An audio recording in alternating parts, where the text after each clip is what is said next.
الحمد لله رب العالمين، والصلاة والسلام على أشرف الأنبياء وسادة الأتقياء وسيد المرسلين سيدنا وحبيبنا محمد وعلى آله وأهل بيته وصحبه أجمعين.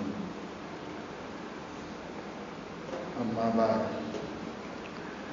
فقد قال الله تبارك وتعالى: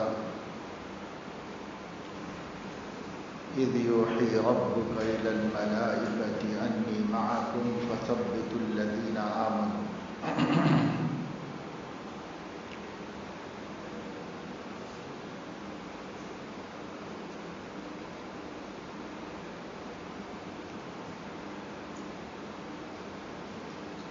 صدق اللہ العظیم.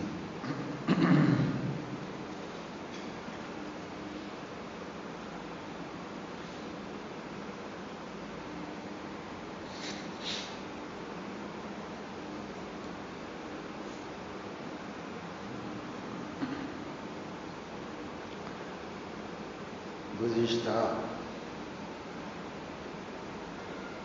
7-8 برسوں میں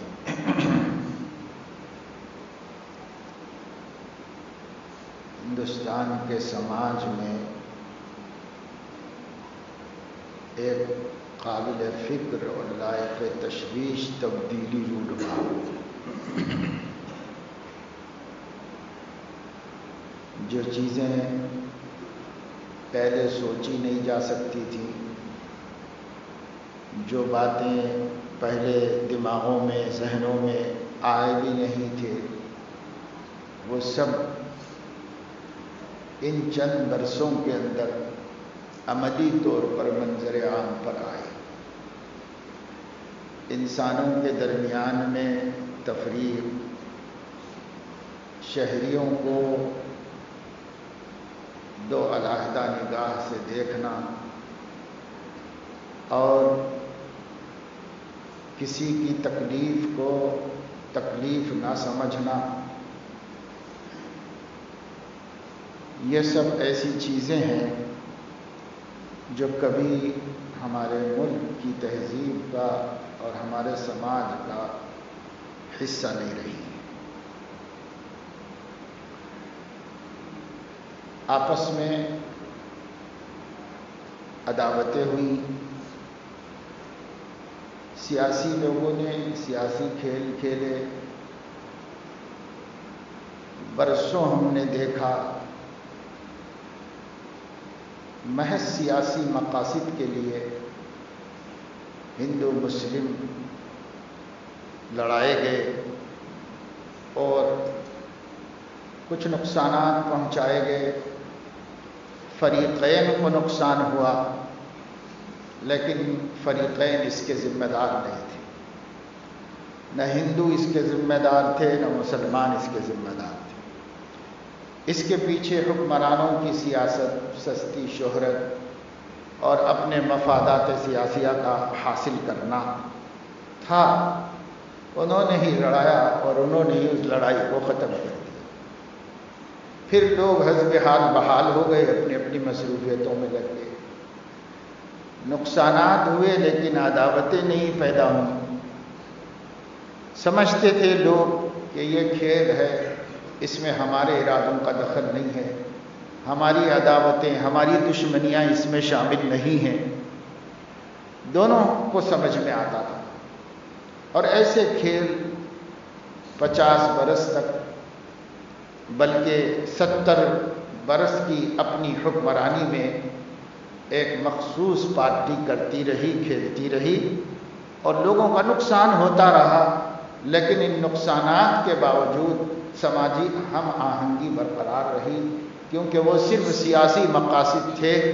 اس کے پیچھے نفرتوں کو پیدا کرنا مقصد نہیں تھا. اب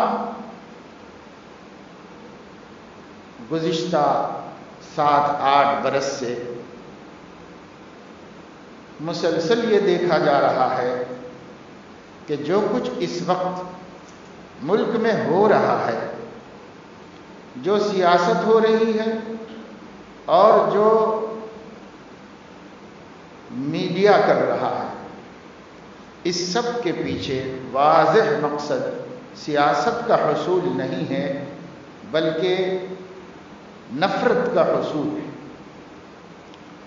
فرقہ واریت کو وجود میں لانا ہے، مذہبی تعصب اس کے پیچھے کام کر رہا ہے،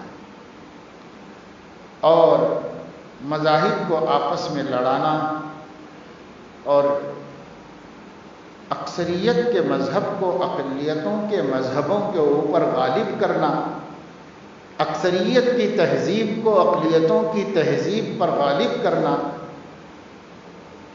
اس کو ٹارگٹ کیا گیا ہے۔ اسے مقصود بنا کر کے جو کچھ کیا جا رہا ہے وہ اسی کے لیے کیا جا رہا ہے۔ شروع میں یہ خیال رہا دانشوروں کا، حالات پہ نظر رکھنے والوں کا، کہ یہ محض سیاست ہے، اپنے اقتدار کو مضبوط کرنے کا ذریعہ ہے، چونکہ تاریخ میں ایسا ہوتا چلا ہے،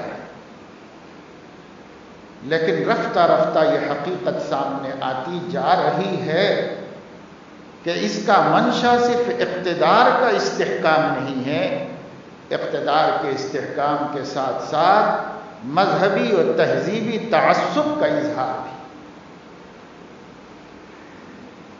کسی کو مجبور کیا جائے کہ وہ اپنی تہذیب سے دستبردار ہو جائے، کسی کو مجبور کیا جائے کہ وہ اپنے عقیدوں، اپنے خیالات، اپنے نبی کی تعلیمات سے دستبردار ہو جائے، حالات گمبھیر کیے جائیں اور چوطرف سے تنگیاں پیدا کی جائیں۔ اس کے لیے بے حیا زبانیں خریدی جا رہی ہیں، اس کے لیے بے شرم قلم خریدے جا رہے ہیں اور ان کا استعمال کیا جا رہا ہے۔ سرکار کی پشت پناہی نہ ہو تو کوئی بھی سماج میں تعفن نہیں پیدا کر سکتا، سماج میں نفرت نہیں پیدا کر سکتا۔ عوام میں اتنی طاقت نہیں، عوام کی تنظیموں میں اتنی طاقت نہیں ہے، جو قوت اور جو طاقت اور جو پلاننگ اور جو منصوبہ سرکار کے پاس ہوتا ہے، حکمرانوں کے پاس ہوتا ہے۔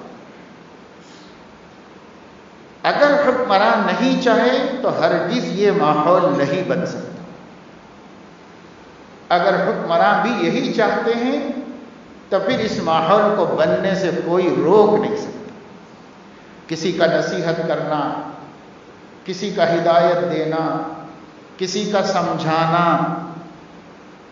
کچھ شریف اور سمجھدار لوگوں کے افسوس کا اظہار کرنا، یہ سب رعایا ہے، ان کے کرنے سے کچھ نہیں ہوتا جب تک کہ حکمران اس معاملے میں سنجیدہ نہ ہو۔ اور چونکہ کوئی سنجیدگی حکمرانوں کے ذریعے سے ہمارے سامنے نہیں آ رہی ہے، کم از کم زبان کے بولوں کے حد تک، کم از کم اخبار کے بیانات کے حد تک بھی نہیں سامنے آ رہی ہیں، خاموشی ہی خاموشی ہے۔ اس کا مطلب یہ ہے کہ خود سرکار کے منصوبے میں یہ بات داخل ہے کہ ایسا ماحول بنے، ایسے حالات بنے۔ اگر داخل نہ ہوتے تو ایک نقصان دہ اور رعایا کے لیے تکلیف دہ صورتحال، چاہے وہ رعایا مقدار میں اقلیت نہیں، اقل ترین کیوں نہ ہو، اس کے لیے بھی حکمرانوں کو فکر ہوتی ہے۔ لیکن یہاں ملک کی دوسری بڑی طاقت مسلمان، دوسری بڑی عددی قوت، اور حقیقت کے اعتبار سے دیکھا جائے دیگر مذاہب کو مذاہب میں بانٹ کر الگ الگ کر کے دیکھا جائے تو ملک کی سب سے بڑی عددی قوت، سب سے بڑی اکثریت وہ مسلمان ہیں۔ جتنے مذہب، جتنے دین سب ملا کے ہندو بنائے گئے ہیں، اور پھر اس کو اکثریت بتایا گیا ہے، اگر ان کو الگ الگ بانٹا جائے اپنے اپنے خیالات میں، عقیدوں میں، مذہبوں میں، تہذیبوں میں، تو پھر سب سے بڑی اگر کوئی ملک میں اکثریت ہو سکتی ہے تو وہ مسلمان. لیکن سارے چھوٹے چھوٹے مذہبوں کو، کمزور قوموں کو، بے سہارا اور ایک عرصے تک دھتکارے گئے لوگوں کو واپس اپنے ساتھ ملا کر کے، نام کی حد تک اپنے ساتھ شریک کر کے، ایک ٹائٹل میں لے کر، ایک عنوان میں لے کر ایک اکثریت اپنے کو یہاں بتایا جاتا ہے جو فرضی اکثریت ہے.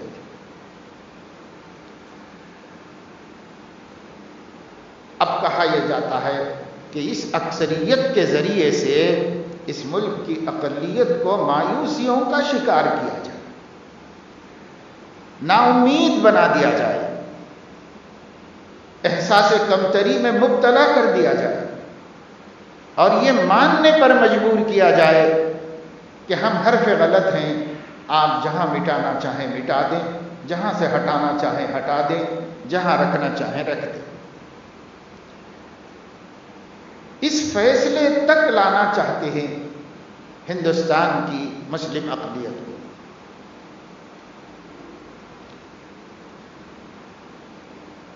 اب زبانیں کسی قوم کو، کسی مذہب کے ماننے والوں کو برا بھلا کہنے کے بجائے براہ راست اس مذہب کے ماننے والوں کے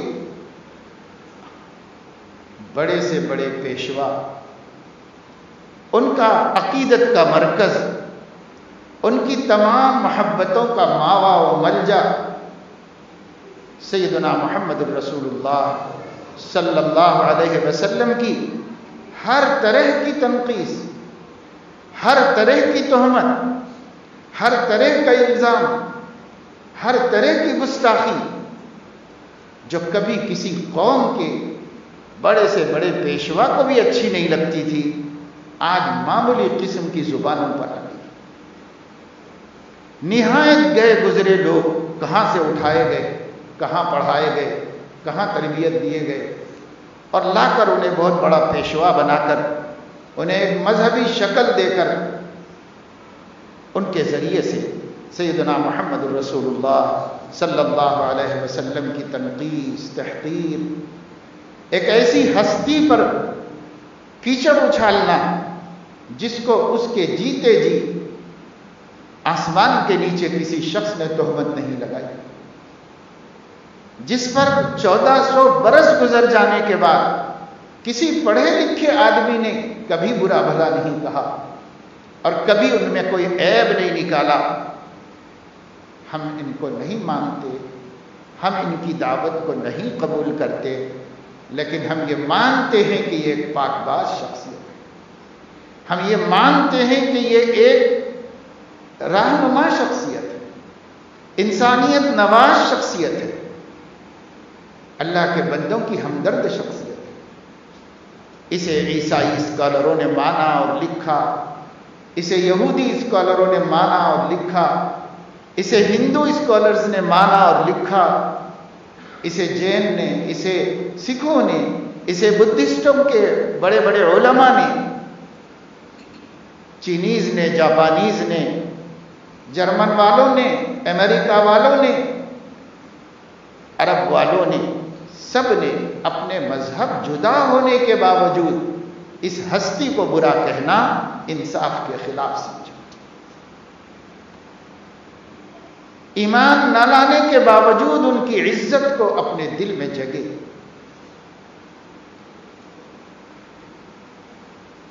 بڑی بڑی باتیں کہیں جن کی تفصیل کا موقع نہیں، لیکن یہ اس وقت تک تھا جب تک دل متعصب نہیں تھے، جب تک دماغ محدود اور کند نہیں ہو گئے تھے، جب تک آدمی کی جرت اور اس کی ہمت عاجز نہیں ہو گئی تھی. تب تک یہ تھا. آدمی جری ہوتا ہے، باہمت ہوتا ہے، حق کو حق بولتا ہے، وہ قبول نہیں کرتا. لیکن جب آدمی پست ہمت ہو جاتا ہے، جب آدمی کی سوچ محدود ہو جاتی ہے، جب آدمی یہ سمجھ لیتا ہے کہ میں اپنے کمال سے، اپنی ذات سے کبھی بڑا بن کے نہیں بتا سکتا، تو اس کے سامنے آسان راستہ بڑوں کی تنقید کرنا.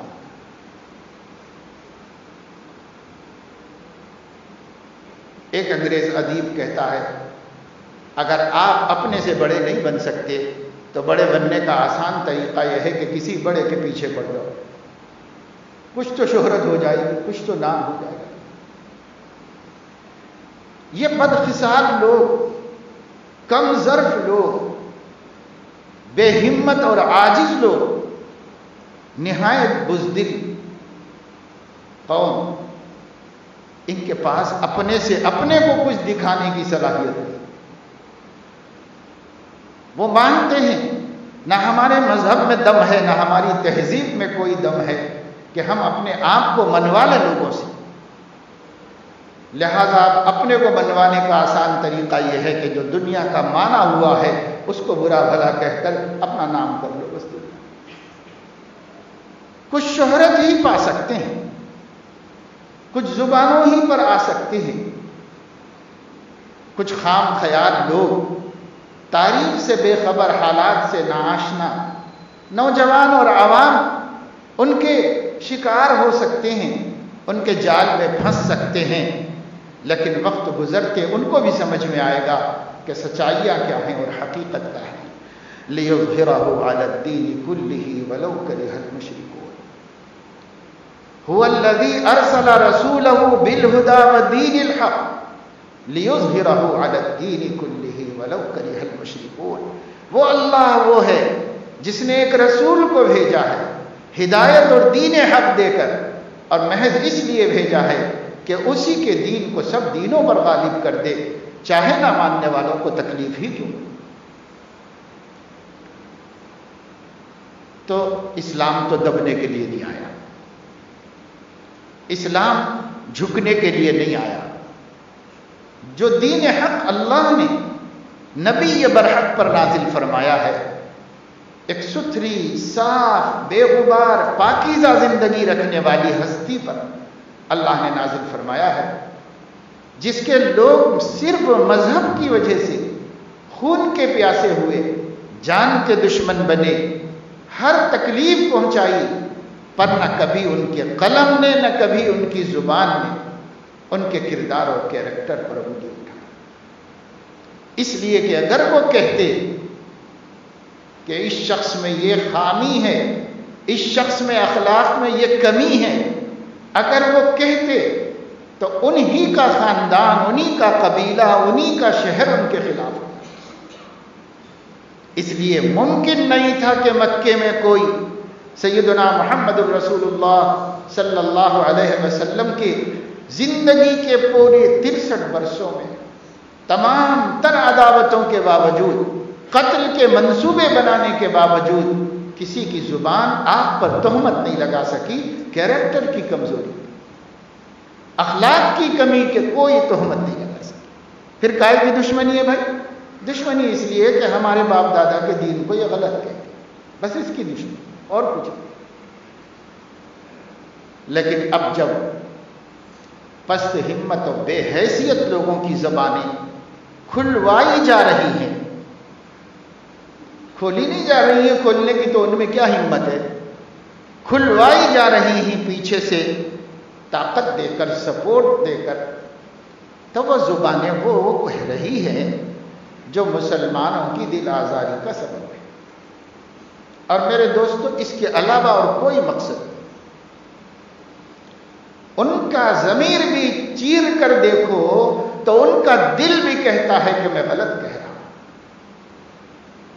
لیکن ان کی زبان کیوں کہہ رہی ہے؟ صرف اس ملک کی ایک قوم کا دل دکھانا ہے، ایک قوم کو چین سے نہیں رہنے دینا ہے، ایک قوم کو بے چین رکھنا اور ٹینشن میں رکھنا، تاکہ وہ انہی چیزوں میں الجھ کر حقیقی مقاصد سے دور ہو جائے، اپنے حقوق کی آواز اٹھانے سے کمزور پڑ جائے، وہ اس کے لیے تیار ہو جائیں کہ تم کو جو دیا جائے وہ کھا لو،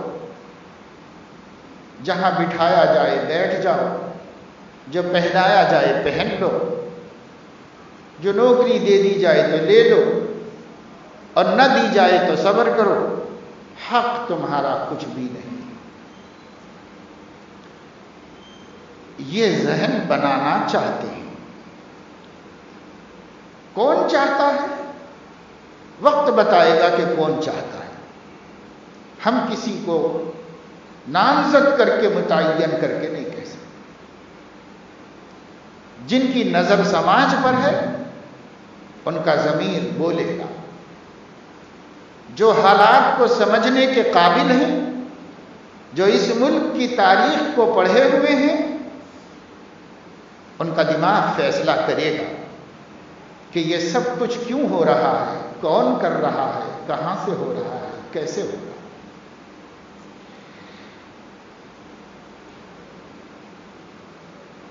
افسوس اس بات پر نہیں ہے جس کا میں آپ کے سامنے ذکر کر رہا ہوں۔ تکلیف دہ ضرور ہے یہ منظر، لیکن اس پہ تعجب نہیں ہے، ہونا ہی چاہیے ہو رہا ہے۔ کس سے آپ کیا توقع رکھ سکتے ہیں؟ آدمی سے احترام کی توقع رکھ سکتے ہیں، درندے سے احترام کی توقع نہیں رکھ سکتے۔ آپ امید کر سکتے ہیں کہ میں بکری کو پال لوں، ایک کتے کو پال لوں تو وہ عمر بھر میرا وفادار رہے گا، لیکن آپ یہ امید نہیں کر سکتے کہ میں بھیڑیے کو تربیت دے دوں تو وہ انسان بن جا سکتا ہے۔ عاقبت گرگ زادہ گرگ می شود، گرچہ با آدمیاں بزرگ می شود۔ بھیڑیے کا بچہ بھیڑیا ہوتا ہے، ایک بچے کو لا کر کوئی اپنے گھر میں رکھ کے بکری کی طرح پالے تو پلے گا، کھائے گا، پیے گا، مضبوط ہوگا، اور جب جوان ہو جائے گا تو آپ ہی کے بچے کو چیر کے کھا جائے گا، اس واسطے کہ وہ بھیڑیے کا بچہ بالآخر بھیڑیا ہی ہوگا۔ جن کے ضمیر انسانیت کے شرف سے محروم ہو چکے ہیں، ہم ان سے کوئی اچھی توقع لے کے نہیں بیٹھ سکتے۔ اس لیے تعجب کی کوئی بات نہیں، جو ہو رہا ہے، جو لوگ کر رہے ہیں، جن کی زبانیں بول رہی ہیں، جس کو سن کر صاحب اختیار، صاحب اقتدار خاموش بیٹھا ہوا ہے، کچھ بول نہیں سکتا، کچھ بول نہیں پاتا، تعجب کچھ بھی نہیں۔ آپ کسی چیز پر تعجب مت کریں۔ اگر آپ کو تعجب کرنا ہے تو ان ضمیروں اور ان دلوں پر تعجب کیجئے جنہوں نے سیدنا محمد رسول اللہ صلی اللہ علیہ وسلم کو نبی آخر الزمان مانا، محبوب کائنات مانا، محسن انسانیت مانا، سب سے بڑا مہربان مانا، رؤوف الرحیم ہونے پر ایمان لایا، پھر بھی اس کے باوجود اس کے دین کو اپنے سینے سے لگا کر اپنے کو وفادار نبی بنانے کے لیے تیار نہیں ہے، اس سینے پہ تعجب کیجیے، اس دل پہ تعجب کیجیے۔ کیا سے کیا حالات ہو گئے، اور ان حالات میں ابھی تک ہم نے ارادہ نہیں کیا کہ ہم 5 وقت کی نماز میں ایک بھی ترک نہیں کریں گے۔ ہم نے ابھی تک اس کا ارادہ نہیں کیا۔ ہم یہ کہہ رہے ہیں ہم بے دین کے بے دین ہی رہیں گے، ہم نافرمان کے نافرمان ہی رہیں گے، ہم سودی اور ربوی کاروبار کرتے ہی رہیں گے، ہم رشوتیں لے کے بلڈنگیں ٹھوکیں گے، ہم وراثتوں کو ہڑپ کر کے بہنوں کو حصوں سے محروم کر کے بڑی بڑی جائیدادیں خریدیں گے. ہم ریئل اسٹیٹ کا کاروبار اللہ کے بتائے ہوئے طریقوں کے خلاف کریں گے. ہم لوگوں کو پارٹنر بنا کر ان کی دولت ہڑپ کر جائیں گے. ہم اپنا کوئی کام نہیں چھوڑیں گے. ہم یہی سب کرتے رہیں گے. اللہ کو اپنا دین بچانا ہو تو بچا لے, نہیں بچانا ہو تو نہ بچا لے, ہمیں کوئی ضرورت. بے شک کسی ایک کی زبان سے بھی یہ بات نہیں نکلی, لیکن ہر ایک کا عمل پکار پکار کے یہی کہہ رہا ہے ہمیں ضرورت نہیں ہے دین اسلام کی حفاظت کی, ہمیں ضرورت نہیں ہے آبرو محمدی کو بچانے کی, ہمیں ضرورت نہیں ہے اللہ کی کتاب کو محفوظ کرنے کی, ہمیں کوئی ضرورت نہیں. ہمارے ذمہ داری میں نہیں. آپ کی ذمہ داری کیا ہے؟ کمانا, کھانا, خواہشات پوری کرنا, تمنا اور آرزوؤں کو تکمیل کرنا, یہ ہے ہماری ذمہ داری. ہم اس کے لیے پیدا ہوئے ہیں. ہم اس کے لیے نہیں ہیں کہ ہم قرآن کی حفاظت کریں. ہم اس کے لیے نہیں ہیں کہ رسول اللہ صلی اللہ علیہ وسلم کی سنت و شریعت کی حفاظت کریں, ان کی آبرو اور ان کی عزت کے لیے جئیں. ہم اس کے لیے نہیں. ہم دو روٹی سے زیادہ مقصد حیات نہیں مانتے. اچھا کھانے کو مل جائے, اچھا پہن لیں, یہی تجھ کو دھن ہے رہوں سب سے بالا.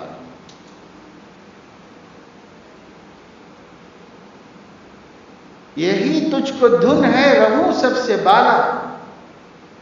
ہو عزت نرالی, ہو فیشن نرالا, جیا کرتے ہیں کیا یوں ہی, جیا کرتا ہے کیا یوں ہی مرنے والا, تجھے حسن ظاہر نے دھوکے میں ڈالا. جگہ جی لگانے کی دنیا نہیں ہے, یہ عبرت کی جا ہے تماشا نہیں. ایک ایک عمل کا حساب ہوگا دوستو, ایک ایک عمل کا حساب ہوگا, ایک ایک اشارے تک کا حساب ہوگا. حدیث میں آتا ہے کہ اگر آپ نے اپنے ابرو کے اشارے سے کسی کی طرف اشارہ کیا اور اس کو دیکھ کر کوئی ہنس دیا, اللہ اس اشارے کا حساب لے گا اور اللہ اس اشارے کے اوپر عذاب دے گا. تو ایک بھائی کی عزت برباد کرنے کا, ایک بھائی کا دل دکھانے کا اللہ حساب لے گا. بے خبر نہیں اللہ تعالیٰ. وَمَا اللَّهُ بِغَافِلٍ عَمَّا تَعْمَلُونَ. کوئی نہ سمجھے کہ اللہ تمہارے عملوں سے غافل ہے. تم اللہ سے غافل ہو, لیکن اللہ تمہاری کسی حرکت سے غافل ہے. تم دن کے اجالے میں نافرمانی کرو یا رات کے اندھیرے میں کرو, آسمان کے اوپر چڑھ کے کرو, زمین کے نیچے چھپ کے کرو, پہاڑوں میں جاؤ, غاروں میں جاؤ, سمندروں کی تہوں میں چھپاؤ, اللہ کی نظر کے باہر نہیں ہو سکتے. اللہ کی نظر دیکھ رہی ہے. اللہ غافل نہیں ہے تمہارے عملوں سے. آج یہ وقت ہے کہ اللہ کی مدد, کہ ہم منتظر ہیں پر اللہ کی مدد نہیں آ رہی. پر میرے دوستو, اللہ کی مدد آتی کیسے؟ کیا ہماری نوجوان بیٹیوں کے غیر مردوں کے ساتھ موٹر سائیکلوں پر تفریح کرنے میں اللہ کی مدد آئی؟ ہمارے اچھے اچھے گھرانوں کی حسین لڑکیوں کے جسم فروشی کرنے سے اللہ کی مدد آئی؟ بے ایمانوں کا بستر بننے سے اللہ کی مدد آئے گی؟ کیا نہیں ہو رہا ہے مسلمانوں کے سماج میں؟ بتانے کی بات ہے.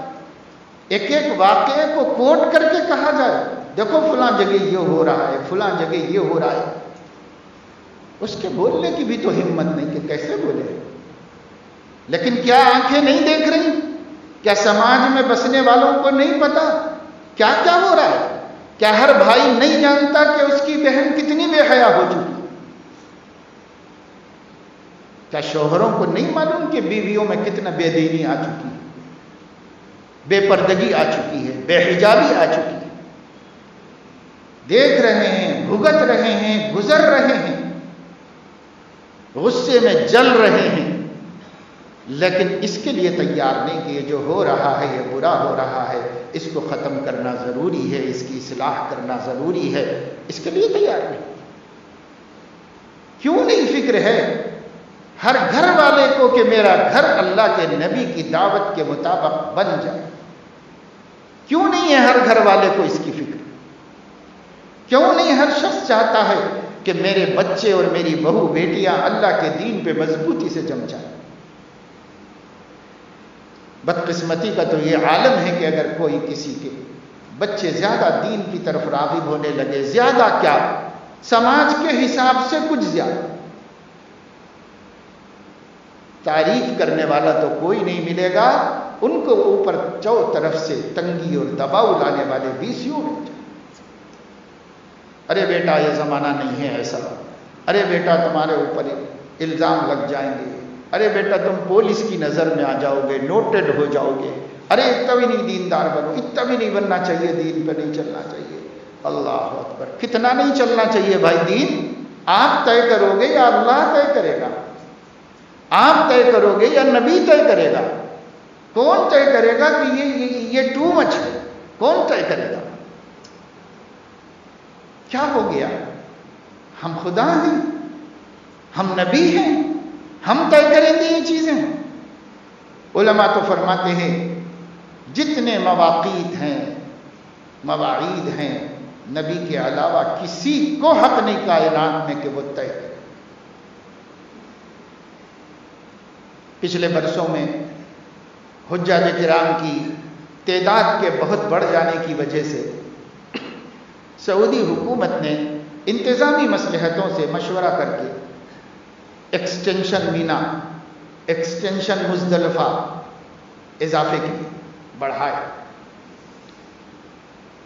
علماء امت نے پوری دنیا سے سعودی حکمرانوں کو توجہ دلائی اور کہا کسی جگہ کا مینا ہونا خدا کی طرف سے نبی نے بتایا ہے، اس میں کوئی ایکسٹینشن نہیں کر سکتا، کمی نہیں کر سکتا، 1 انچ کی زیادتی نہیں کر سکتا۔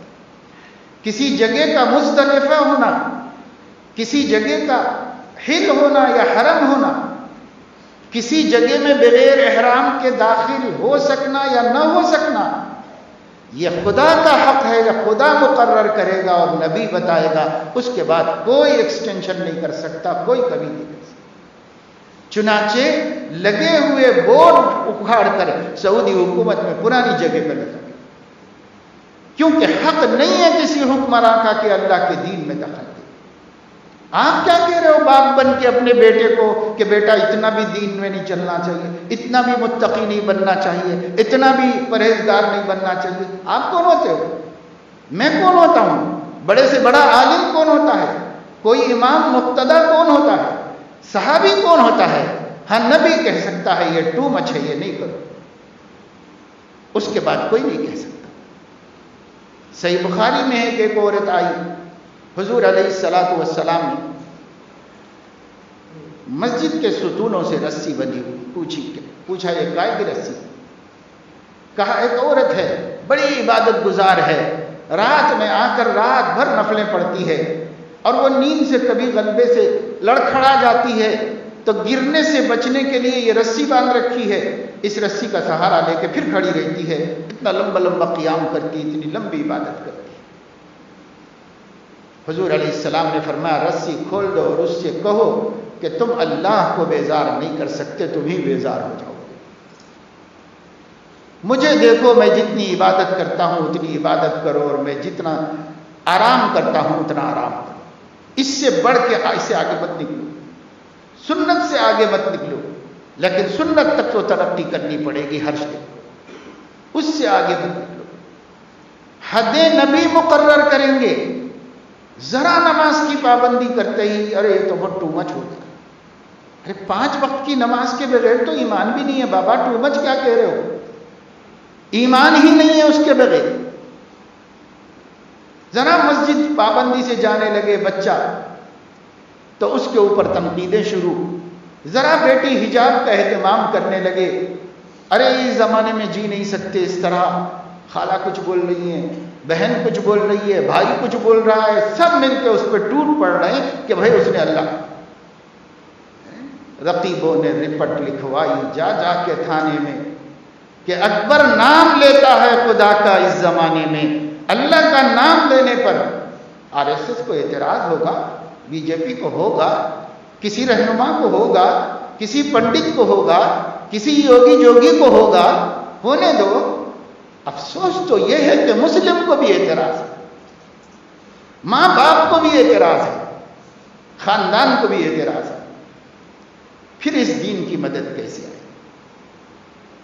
قرآن میں اللہ نے فرمایا بدر کے موقع پر اذ یوحی ربک الی الملائکۃ انی معکم فثبتوا الذین آمنوا.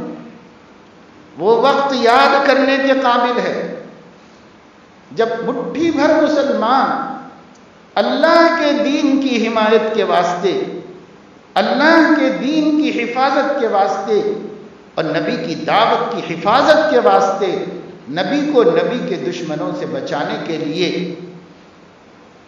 سینہ سپر ہو گئی، تو وہ کیا لڑ سکتے تھے؟ ان کے پاس اسلحہ نہیں تھا، ان کے پاس سواریاں نہیں تھیں، ان کے ہاتھ میں چھوٹی لکڑی کی ٹکڑیاں تھیں، چھوٹے چھوٹے لکڑی کے بدے، عصا، دو چار نیزے، چند تلواریں. جتنے آدمی تھے اتنی تلواریں بھی نہیں تھیں، کچھ بھی ان کے پاس نہیں تھا، لیکن دل میں عزم تھا بے سہارا ہوں گے، کمزور ہوں گے، کچھ بھی ہوں گے، لیکن ایک جان ہے وہ تو اللہ کے نام پہ دینے ہی دینا، جو ہے وہ تو قربان کر دیں گے. بازو میں طاقت ہے یہی لگا دیں گے، رگوں میں خون دوڑ رہا ہے یہی بہا دیں گے، جسم میں دل دھڑک رہا ہے یہی قربان کر دیں گے. کیا کریں؟ جو ہے وہ اللہ کا ہے، اللہ کو دے دیں. اللہ نے فرمایا کہ ان کی کمزوری پہ خدا کو رحم آیا، اس لیے کہ کمزوری کے باوجود کام سے پیچھے نہیں ہٹے تھے، کام برابر کر رہے تھے. تو فرماتے ہیں کہ وہ وقت یاد کرو جب آپ کے پروردگار نے فرشتوں سے فرمایا تھا، فرشتوں کو وحی بھیجی تھی. اذ یوحی ربک الی الملائکۃ، کیا وحی بھیجی تھی؟ انی معکم، میری طاقت تمہارے ساتھ ہے. فثبتوا الذین آمنوا، جاؤ دنیا کے اندر اتر جاؤ اور ایمان والوں کو طاقتور بناؤ اور مضبوط بناؤ. جب آپ کام کرتے ہیں، جب آپ کی ذمہ داری کے لیے تیار ہو جاتے ہیں، تو فرشتے آئیں گے آسمان سے اور آ کر کے ہماری کمزوریوں کو وہ دور کر دیں گے، ہماری طاقت کی کمی کو وہ ختم کر دیں گے. حدیث میں آتا ہے جب فرشتے اتر گئے تو مکہ کے مشرکوں کو مسلمان دوگنے نظر آنے لگے، ڈبل دکھائی دینے لگے. جیسے کسی آدمی کی آنکھ میں بیماری ہوتی ہے، ایک چیز دو تین نظر آتی. اللہ نے ان کی آنکھوں کو ایسا چوندھیا دیا کہ وہ دو دو تین تین دیکھ رہے تھے اور کہہ رہے تھے مسلمان کم نہیں ہے بھائی، مسلمان ہم سے بھی زیادہ ہے. بہت بڑی مقدار، بہت بڑی مقدار. کیوں؟ اللہ نے فرشتوں کو بھیج دیا تھا صحابہ کی شکلوں میں،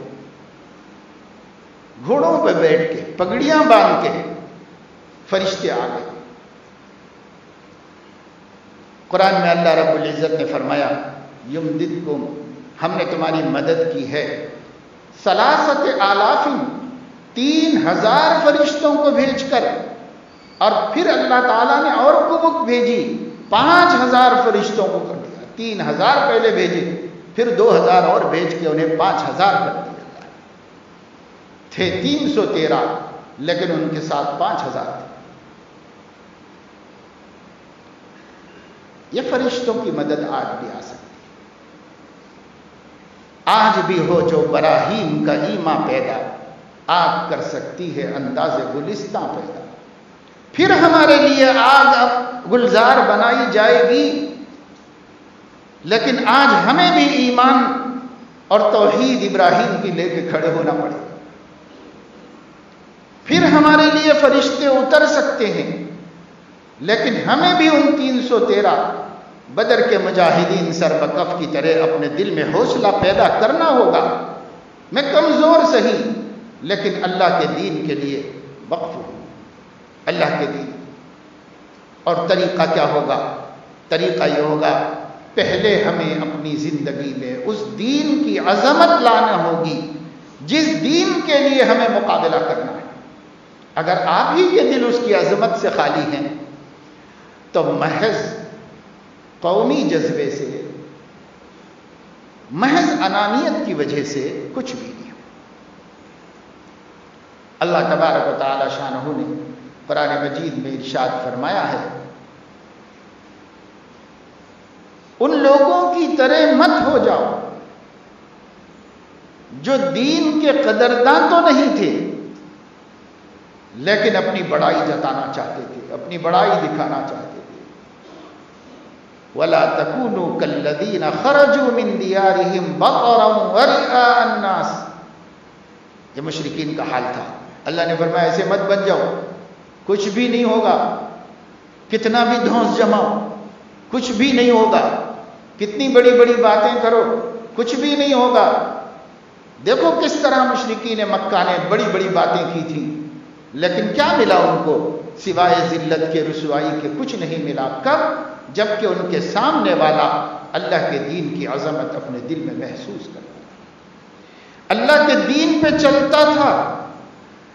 گھمسان کی لڑائی میں بھی نماز کا وقت آ گیا تو سب بنا کے کھڑا ہوتا تھا، یا گھر میں آرام سے کرلان کے گدوں پہ اے سی کھول کر اذانوں پر اذانیں ہو رہی ہیں، پڑا سو رہا ہے. اللہ کی مددیں آئیں گی، اللہ کی نصرتیں آئیں گی. اللہ کی مدد کیسے آئے گی؟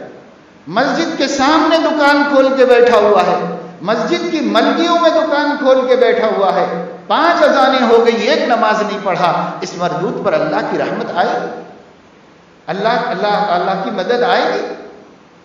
مسجد کے بیت الخلاء میں ہگنے موتنے آ رہے ہیں، مسجد کے بیت الخلاؤں اور وضو خانوں میں گٹکے تھوک تھوک کے گندا کر کے جا رہے ہیں، لیکن مسجد میں اذان ہو رہی ہے تو سجدہ کرنے نہیں آتے. ایسے ظالموں کو اللہ اپنی مدد بھیجے گا؟ اللہ کی مدد کس پہ آئے گی؟ نبی رو رہا ہے، اتنا رو رہا ہے، اتنا رو رہا ہے، پوری رات بیت گئی روتے روتے. صبح کو حضرت ابو بکر کہتے ہیں بس کیجئے یا رسول اللہ، اللہ ضرور آپ کی مدد کرے گا. وہ کڑھن، وہ بے چینی، وہ فکریں اور وہ سوچ، عملی اقدامات جو ممکن ہو سکے کر گزرنا، اور جتنا ہو سکے اللہ کے وفادار. آ گیا عین لڑائی میں وقت نماز، سب بنا کے کھڑی ہو گئی قوم حجاز. اورنگزیب عالمگیر رحمہ اللہ، ایک جنگ چل رہی تھی، جماعت کا وقت ہوا، جماعت شروع کر دی گئی.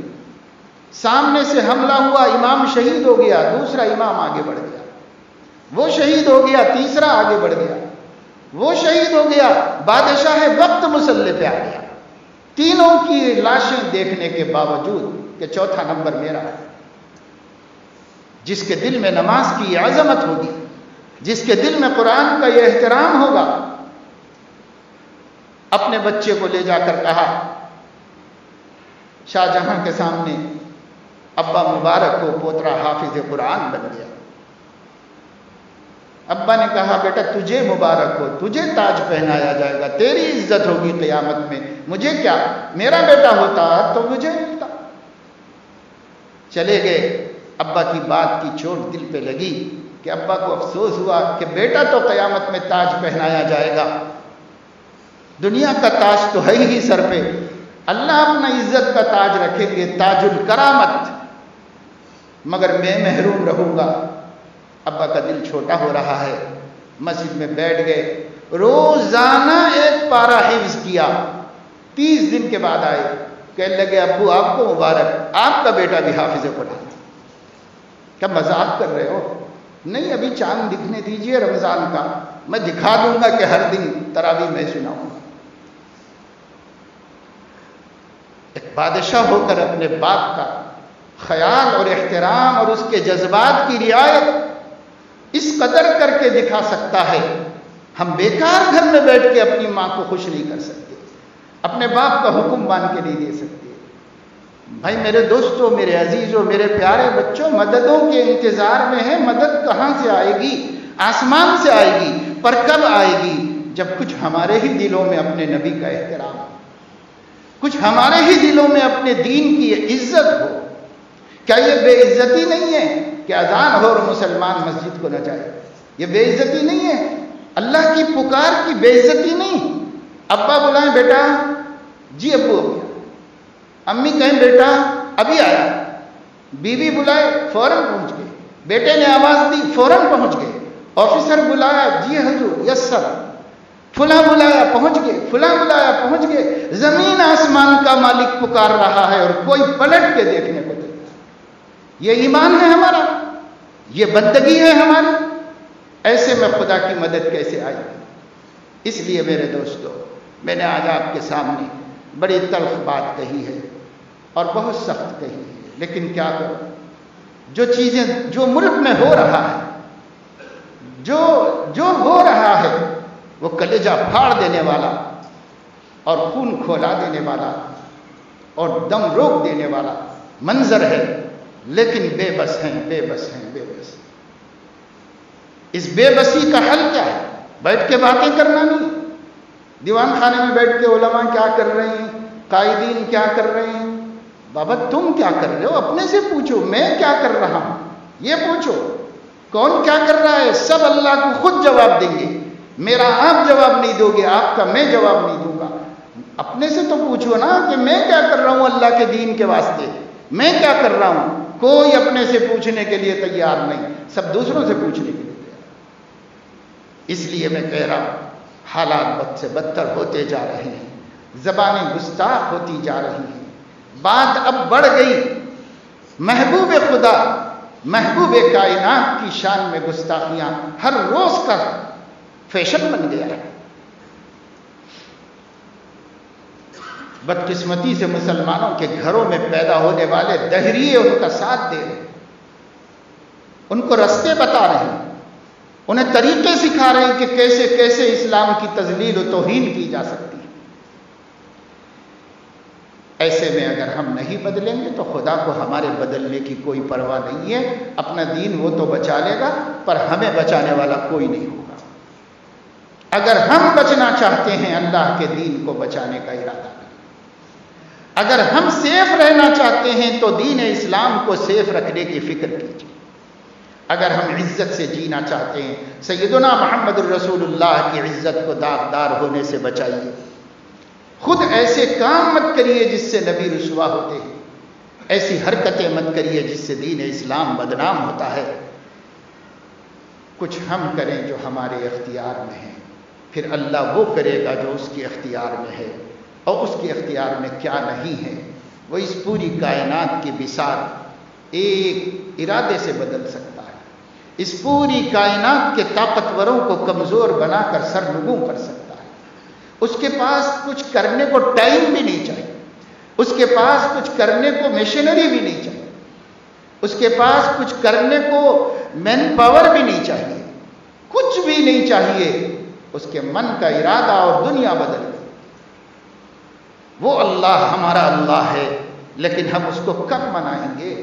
کب اس روٹھے ہوئے خدا کو راضی کر لیں گے؟ کب ہم سچی پکی توبہ کریں گے؟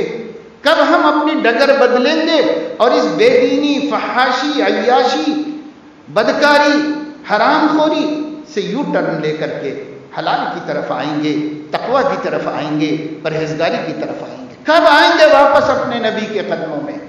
آؤ میرے دوستو, توبوا الی اللہ توبۃ نصوحا, سچی پکی توبہ کر لو. اللہ تمہاری اپنی مددیں ریڈی رکھا ہوا ہے, ریڈی رکھا ہوا ہے. انتظار ہے کس دن میرا بدلہ, میرا بندہ میری چوکھٹ پہ آئے گا, اور کب میں آرڈر کر دوں پوری کائنات کھڑی ہو جائے گی ہماری مدد کرنے کے واسطے. اذ یوحی ربک الی الملائکۃ انی معکم فثبتوا الذین آمنوا, فرشتوں تم بھی کچھ نہیں کر سکتے, میں تمہارے ساتھ ہوں. میری مدد لے کے جا کے میرے ایمان والے بندوں کو مضبوط کرو, ان کو طاقت دو. یہ حکم آج بھی ملے گا، آج بھی ملے گا یہ حکم. پر ذرا ہم پلٹے تو صحیح اللہ کی طرف. کتنی غفلت آ گئی، کتنی بے حسی آ گئی ہمارے اندر، کوئی پرواہ نہیں ہے اور کچھ بھی ارادہ نہیں. اللہ پاک اپنے کرم سے ہمیں توفیق دے، ہماری غفلت کو ذکر سے بدل دے. اللہ پاک ہماری بے حسی کو رقت اور نرمی قلب سے بدل دے، احساس سے بدل دے. اللہ رب العزت ہمیں اپنے نبی کی احسانات کا اور ان کی محبتوں کا احساس نصیب فرمائے. اللہ پاک قرآن کریم کی عظمت ہمارے قلوب کو نصیب فرمائے. اللہ پاک اپنی توحید خالص ہمیں نصیب کرے، معرفت کامل نصیب کرے. ہم اس کے دین کی قدر کریں تاکہ آسمان و زمین اللہ کے دین کی حفاظت کے لیے اتر جائے اور دین والوں کی بھی حفاظت کرے. اللہ تعالی ہمیں اس کی توفیق دے. آمین. وآخر دعوانا الحمد